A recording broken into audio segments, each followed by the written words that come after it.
Ningún lugar mejor que este para abordar los desafíos que tenemos delante de nosotros con una perspectiva especializada, técnica.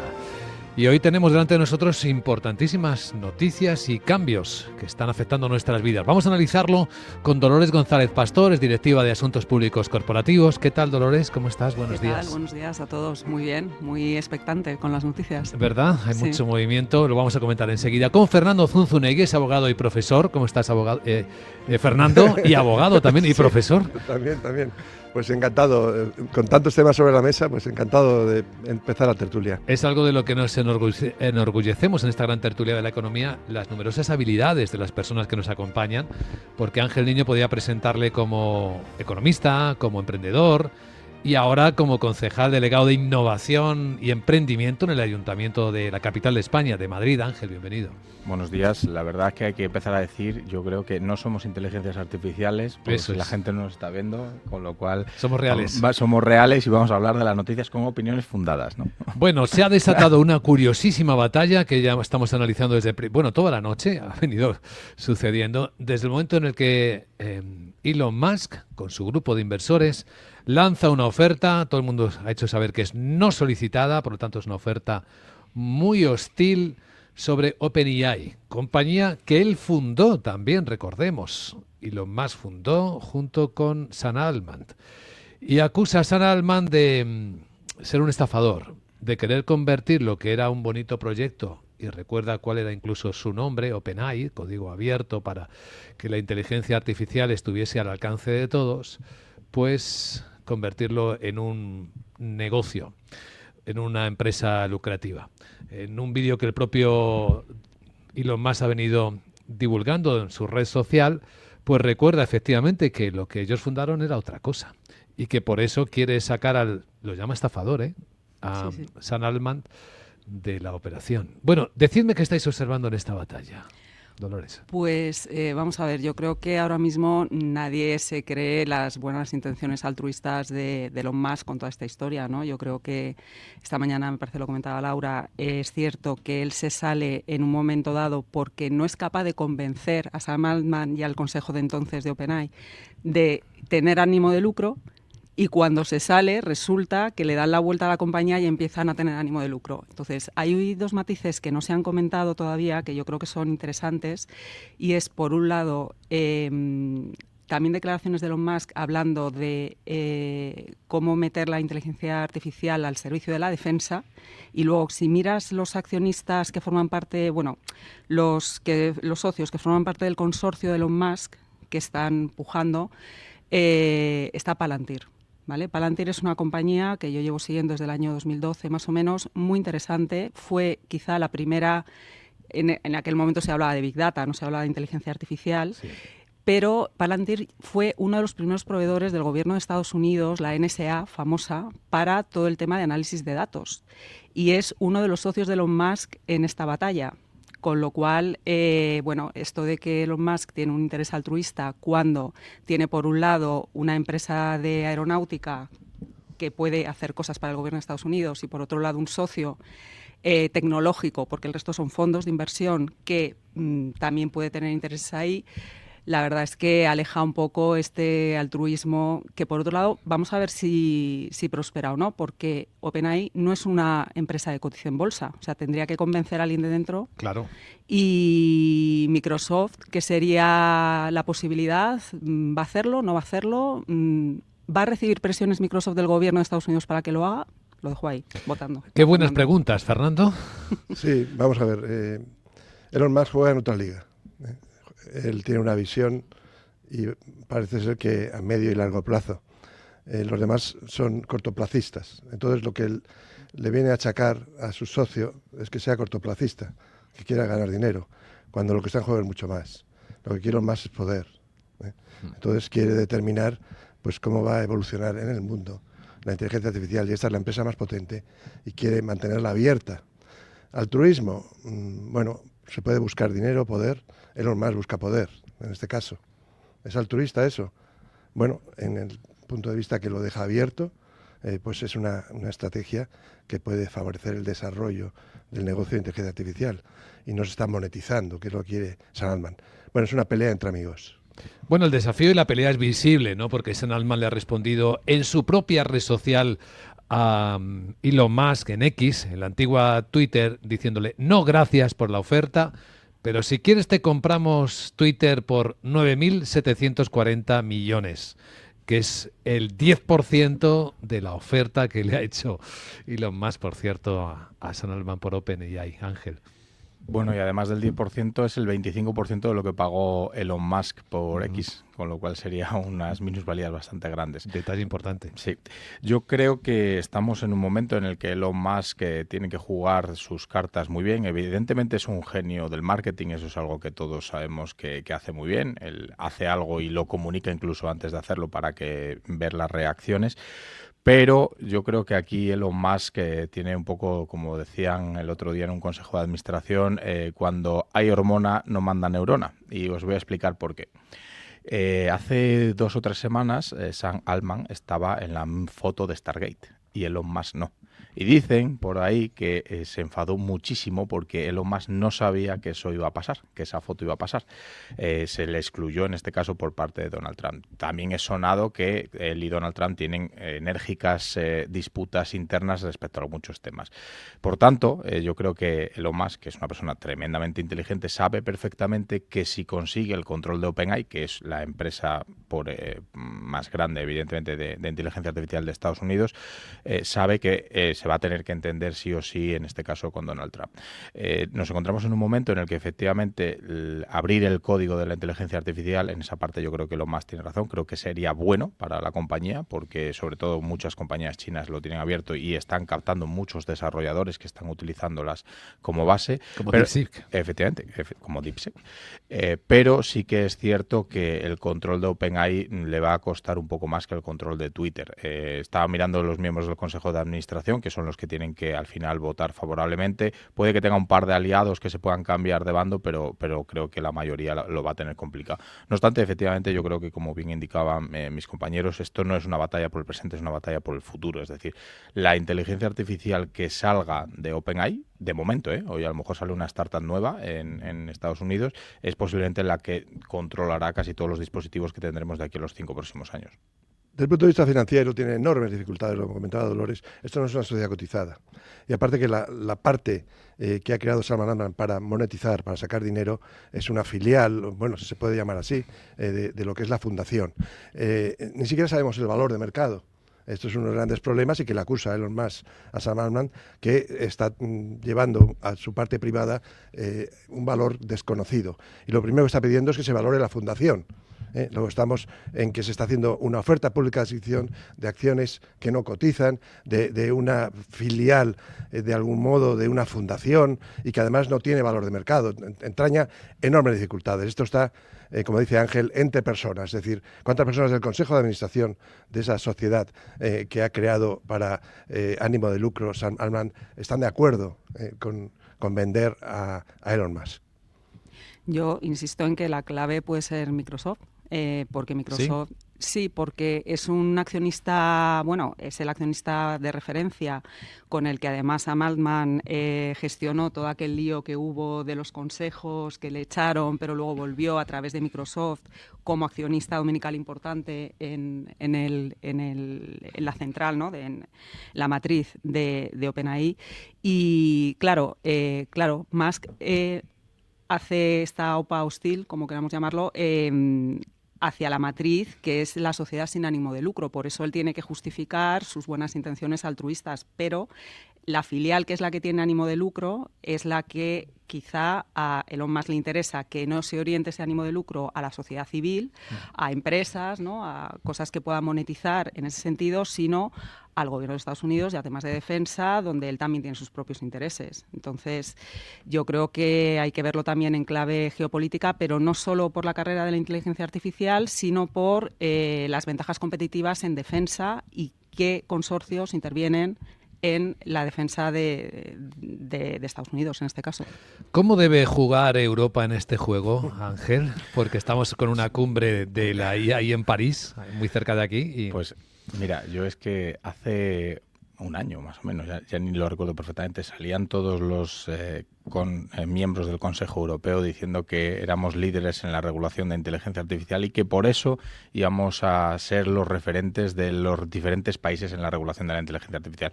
¿Cómo tiene que funcionar Europa? Pues lo primero que tiene que hacer es hacer una directiva para que esa ley de inteligencia artificial no se aplique a partir del año que viene. Porque esa ley de inteligencia artificial, insisto e insistiré siempre, porque lo estoy viendo con mis propios ojos, frena la innovación en Europa. Y si frenas la innovación en las fases iniciales de las startups, jamás vas a poder ponerte a la altura de en este caso, los países que ahora la lideran. Y como yo creo que para muestra un botón, os voy a poner un ejemplo real de una startup que se está yendo de Madrid ahora mismo. Sabéis que incubamos nosotros desde el Ayuntamiento en torno a 500 startups al año. Un par de startups cuando salió esta ley me lo dijeron, y una de ellas, que es una inteligencia artificial que graba en este caso a jugadores mientras están probando demos de juegos, pues se tiene que ir porque no cumple la normativa. Es decir, una inteligencia artificial que te graba en tiempo real para ver tus reacciones a una demostración de un juego no se puede utilizar en Europa y se va en este caso a Delaware. Por tanto, si esto está pasando en algo que yo veo, o sea, veo directamente, imagínate la de cientos de empresas que estarán abandonando Europa. Por tanto, no podemos regular lo que nadie regula y sobre todo no podemos jugar con las dos manos atadas a la espalda, porque esto lo que hará será que jamás nos acerquemos ni a la carrera de Estados Unidos y China. Yo creo que Europa acierta al establecer los estándares éticos y de derechos humanos, lo que se llama el efecto Bruselas, porque al fin y al cabo lo determinante y lo que va a permitir el desarrollo del negocio de inteligencia artificial es la confianza. Si uno piensa, ahora se ha hablado en el programa de los taxis en China y que la gente estuvo hasta con pánico en coches autónomos totalmente. Si uno piensa que los coches autónomos te van a provocar un accidente, nadie va a optar por un coche autónomo. La clave es la confianza. Y la confianza es que no te daña la nueva tecnología y, por tanto, la confianza. Hay que compatibilizar.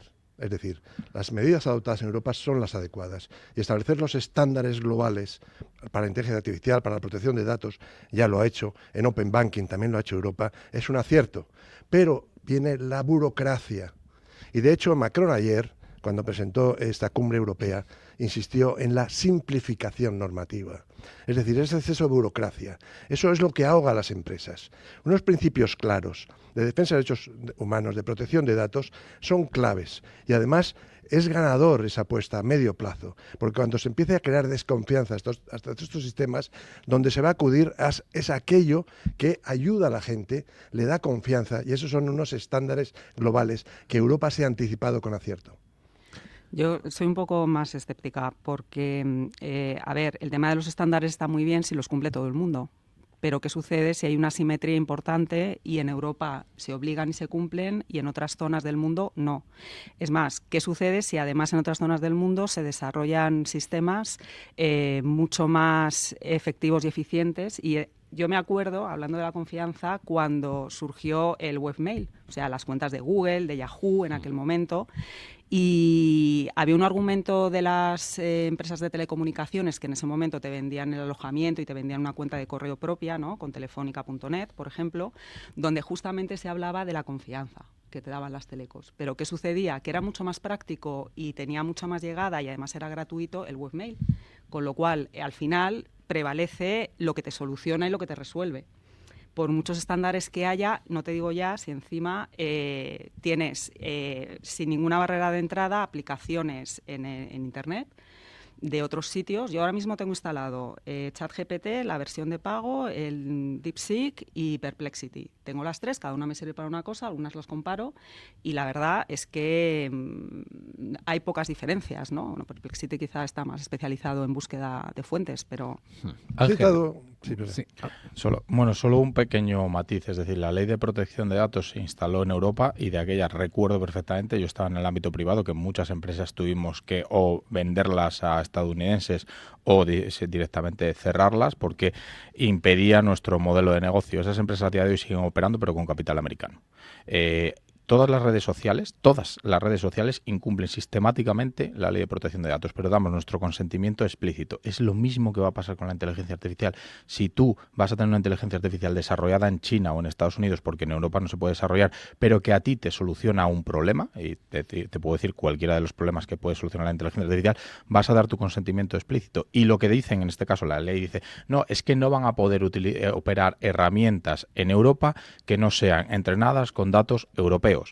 Pues es que eso está por ver, porque es que a día de hoy tú te puedes instalar, te puedes instalar cualquier aplicación casi de cualquier forma. Es decir, es poner puertas al campo desde mi visión, y llevo años peleando en este caso con las regulaciones, que las conozco perfectamente por estar donde estoy. Fernando. Sí, nosotros avanzamos por las normas, por los principios. Lo que está desmaterializado desde hace muchísimos años, ese mercado financiero no se contempla sin reglas. Esto es mucho más. Tú quieres hacer un equivalente, ¿no?, entre el mercado financiero y tecnología, bueno, desarrollo tecnológico. ¿Quién ha ido siempre en la vanguardia? La tecnología es más bien ciencia. ¿Quién ha ¿no? desmaterializado? Desde el año 92 en España no existen títulos valores en papel, se desmaterializó. Toda la banca está digitalizada. Es un poquito la vanguardia, y por eso sirve un poquito de banco de prueba de las novedades tecnológicas. Lo de inteligencia artificial es mucho más que lo financiero, nos afecta a todos, y no puede ser un Far West, no puede ser un mundo absolutamente abusivo y desquiciante para los ciudadanos. Luego tiene que tener reglas. Decir que hay que dejar a las empresas libremente, con ese poder ilimitado que es la inteligencia artificial, sin estándares y sin reglas básicas, en mi opinión es un error.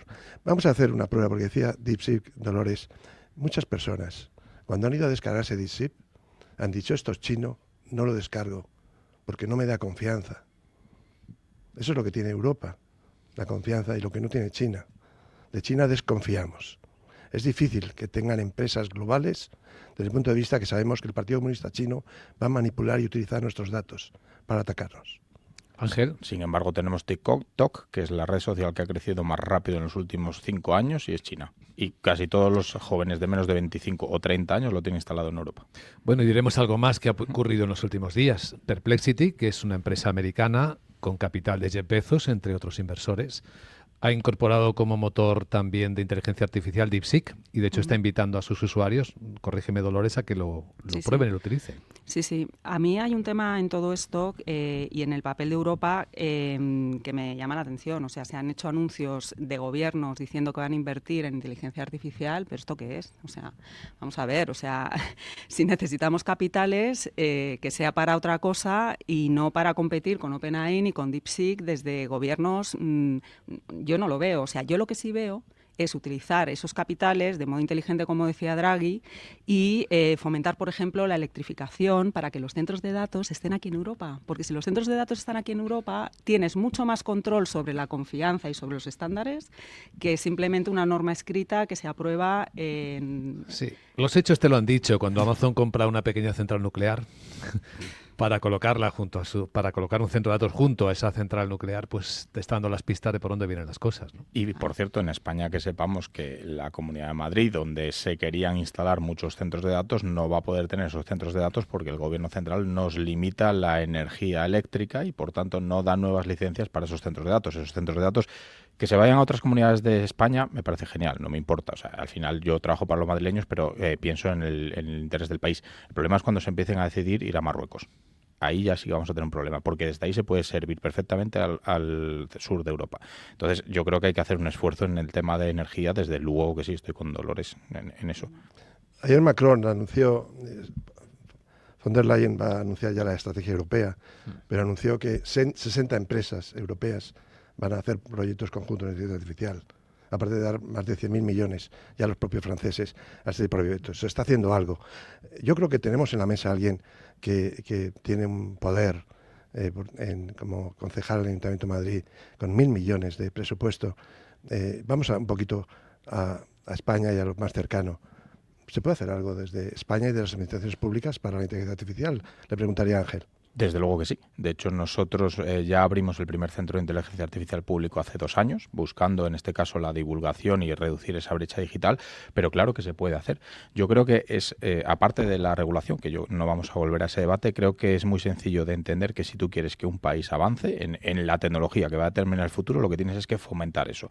Nosotros desde el Ayuntamiento ya sabéis que tenemos diferentes programas de apoyos, incluso fuimos la primera administración pública en crear unos premios específicos para startups de inteligencia artificial para que desarrollen pruebas de concepto, pero lo que hay que entender perfectamente es que hay que apoyar a estas empresas. Existen 2 formas de apoyar. Una, la económica, que yo creo que está bien en unas fases iniciales, y 2, la reducción de burocracia, como bien indicábamos anteriormente. No es posible que una empresa, cuando empiece a tener un volumen más que considerable, empiece a entrar en un mar de burocracia. Esto es difícil, por supuesto que es difícil, porque al final la legislación es la que es, pero tenemos que entender que en los tiempos en los que estamos, un mes es determinante. Yo aquí también pongo encima de la mesa, recordad cuando Elon Musk dijo que había que parar la inteligencia artificial 6 meses para que se pudiera hablar sobre ella.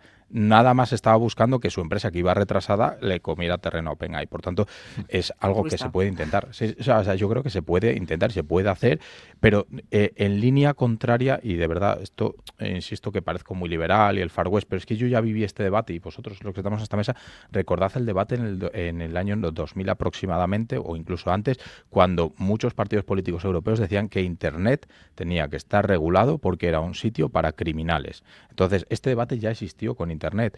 Obviamente, Internet está regulado, sobre todo protocolos y demás, pero es que si no entendemos que la libertad es algo mundial, o sea, que el elegir una aplicación lo decide un usuario y puede ser algo mundial, nos vamos a quedar muy atrás, de verdad. Y lo veo todos los días y es lo que más tristeza me da. Un minuto también para una ronda de análisis sobre los últimos aranceles que ha puesto en marcha Donald Trump, pero no los que ya están, si os parece, el 25% al acero y al aluminio, sino a eso que llama Donald Trump recíprocos. ¿Esto hasta qué punto altera nuestra forma de relacionarnos entre los países? Bueno, o sea, a lo que va es a pura teoría de juegos, ¿no? De yo te amenazo, a ver aquí quién gana, quién pierde, un juego de suma cero.